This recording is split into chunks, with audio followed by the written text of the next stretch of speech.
सिंध जे तारीख़ी शहर रोहड़ीअ में 9 मुहर्रमुल हराम जी राति बरामद थींदड़ मशहूर 9 ढालुनि वारे ताज़िये जो मातमी जुलूस सदिन पुराणी रवायत जो अमीन आहे। हिन जुलूस ऐं ताज़िये जी तारीख़ इंतहाई अक़ीदत सां भरपूर आहे। रोहड़ीअ जे तारीख़ी 9 ढालुनि वारे ताज़िये जे मातमी जुलूस जो बुनियाद रिज़वी सैयद घराणे जे बुज़ुर्ग सैयद मोर शाह रखियो हो।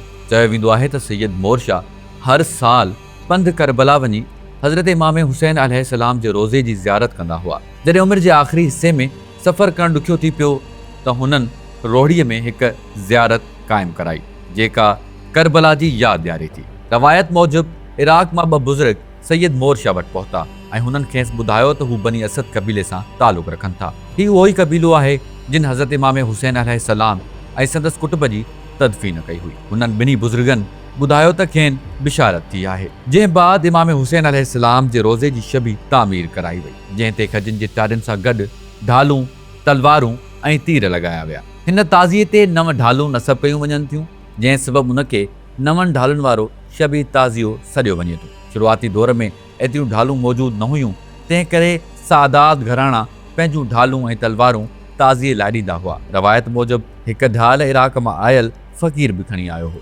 ताज़िये में हिकु अलामती तुरबत ठाही वेंदी आहे, जंहिंजे मथां खजीअ जी तारियुनि जो ढांचो ऐं ग़िलाफ़ रखियो वेंदो आहे, जॾहिं त उन ते ढालूं, तलवारूं ऐं तीर सजाया वेंदा आहिनि। हीउ ताज़ियो राति जे आख़िरी पहर में मुकमल ऊंदाहीअ में बरामद कयो वेंदो आहे ऐं समूरियूं रोशनियूं बंदि कयूं वेंदियूं आहिनि, जंहिंखे शमा गुल चयो वेंदो आहे।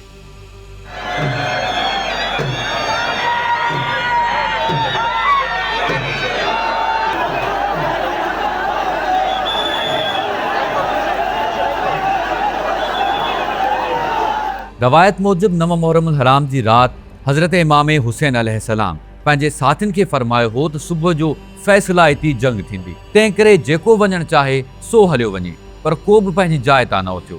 उन खां पोइ इमाम हुसैन अलैहिस्सलाम हुकुम ॾिनो त रोशनी उझाई वञे।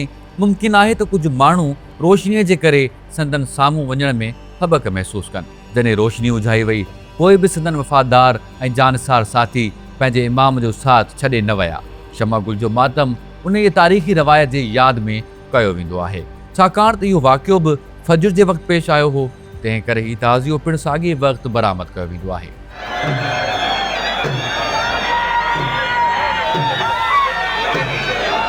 तारीख़ मूजिबि मोर शाह जी पैदाइश 1025 हिजरीअ में थी हुई ऐं हू 1095 हिजरीअ ताईं हयात रहिया। रवायतुनि मूजिबि हीउ मातमी जुलूस तक़रीबन 1080 हिजरीअ में बरामद थियणु शुरू थियो, जंहिं मां अंदाज़ो लॻायो वञे थो त हिन जुलूस जी रवायत अॼु लॻभॻि 368 साल पुराणी आहे।